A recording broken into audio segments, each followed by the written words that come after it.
झणझणीत मसालेदार मिसळ। Hello friends, स्वागत आहे तुमचं आपल्या चॅनलवर। कसे आहात तुम्ही? मजेत ना? तर आज आपण मसालेदार झणझणीत मिसळ पाहूया। चला तर मग स्टार्ट करूया आपण रेसिपी। तर इथे मिसळ बनवण्यासाठी आपण इथे 1 वाटी मोड आलेली मटकी घेतली आहे आणि ही कुकरमध्ये घेऊन आपण 1 ग्लास पाणी घेतलं आहे आणि त्याचप्रमाणे त्यामध्ये छोटा चमचा हळद आणि थोडं चवीनुसार मीठ घालून आपण झाकण लावून 1 शिटी काढून घेऊया। तर आता हे शिजेपर्यंत आपण इथे मसाला तयार करूया। तर इथे मसाला तयार करण्यासाठी आपण खोबरा, कांदा, टोमॅटो आणि लसूण आणि आलं घेतलं आहे। आता त्या पहिला आपण तव्यामध्ये कांदा, लसूण, आलं आणि 2 मिरच्या ह्या भाजून घेऊया। तर आपण कांदा चांगला शिजेपर्यंत आपण तो भाजून घेऊया आणि हा नरम झाल्यानंतर आपण त्यामध्ये आपला खोबरा ॲड करूया। खोबरा देखील त्यामध्ये मिक्स करून आपण तो भाजून घेऊया। तर अशा पद्धतीने आपण संपूर्ण मीडियम स्लो फ्लेमवर मसाला भाजून घेतला आहे। आता हा एका प्लेटमध्ये काढून घेऊया आणि 1 टोमॅटो आपण त्याच पद्धतीने भाजून घेऊया त्याच तव्यामध्ये। आणि हा आपण भाजून घेतल्यानंतर जो आपण भाजलेला आधीचा मसाला होता तो त्यामध्ये मिक्स करून 1 चमचा सफेद तीळ ॲड केले आहे आणि हे संपूर्ण आपण परत 2 ते 3 मिनिटं परत भाजून घेऊया।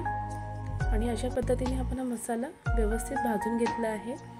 आता हा भाजून घेतल्यानंतर आपण एका प्लेटमध्ये काढून घेऊया आणि थंड करत ठेवूया। तोपर्यंत आपण आपली कुकरची शिटी झाली आहे। तर इथे आपण पाहू शकता मटकी आपली शिजली आहे। तर आपण गाळणीमध्ये ही मटकी गाळून घेतली आहे आणि मटकी साईडला काढून आपण जो पाणी आलं आहे ते आपण आता वाटण्यासाठी वापरणार आहे।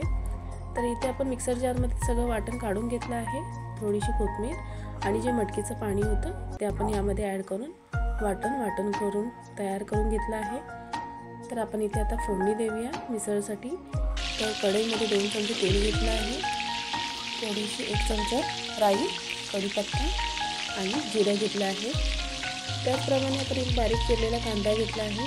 हा तेलामध्ये चांगला तपकिरी तांबूस रंगाचा होईपर्यंत आपण परतून घेऊया आणि हा व्यवस्थित परतून झाल्यानंतर त्यामध्ये आपण एक बारीक चिरलेला टोमॅटो तो देखील त्याबरोबर परतून घेऊया तेलामध्ये।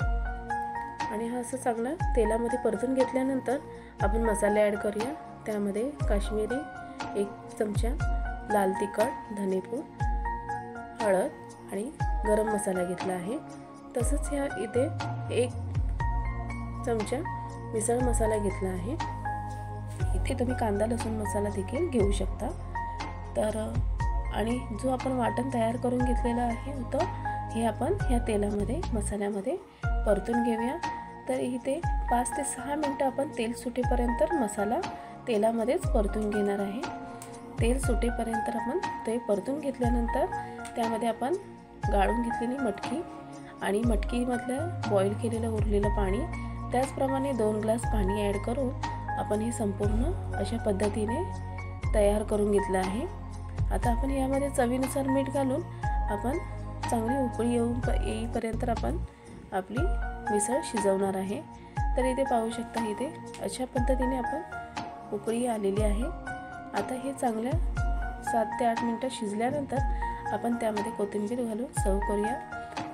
तर तयार आहे आपली मटकीची मिसळ।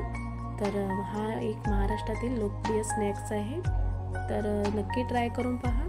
आवडली तर लाईक करा आणि शेअर करा आणि आपल्या चॅनलला सबस्क्राईब करा। तर भेटूया नेक्स्ट व्हिडिओमध्ये। तोपर्यंत नमस्कार।